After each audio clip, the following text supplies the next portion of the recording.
Albanian Files është vendosur në shënjesër nga inkvizicioni, se s'mund ta quaj dot intelektual, se nuk është intelektual, por nga inkvizicioni revolucionar i protestës, ndërkohë që nuk është libri im dhe nuk është një botim i kontrolluar prej meje. Unë thjesht kam dhënë aty një kontribut me një tekst parathënës. Një tekst parathënës që është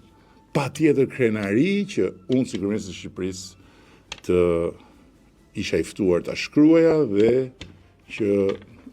së bashku me gjithë këtë armat arkitektësh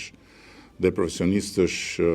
të jashtëzakonshëm, të cilët janë pedagogë në universitetet më të mira të botës ndër të tjera, të cilët thirren për të bërë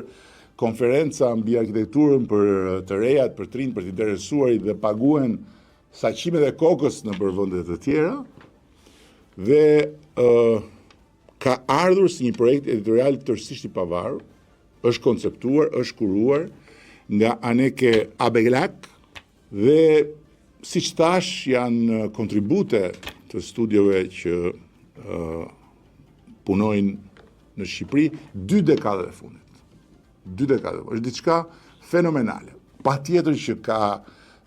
gjëra të diskutueshme, patjetër që ka gjëra të debatueshme, të kritikueshme, çfarë të doni, por që ti qepesh një botimi të tillë, njësoj si të ishte koha e revolucionit kulturor kines, dhe mbi të gjitha pastaj të kapesh me një tekst i cili është një tekst auto-ironik i një arkitekti që përfaqëson njërin prej studieve më të mëdha në historinë e arkitekturës bashkëkohore, studion OMA, të themeluar edhe të udhëhequr nga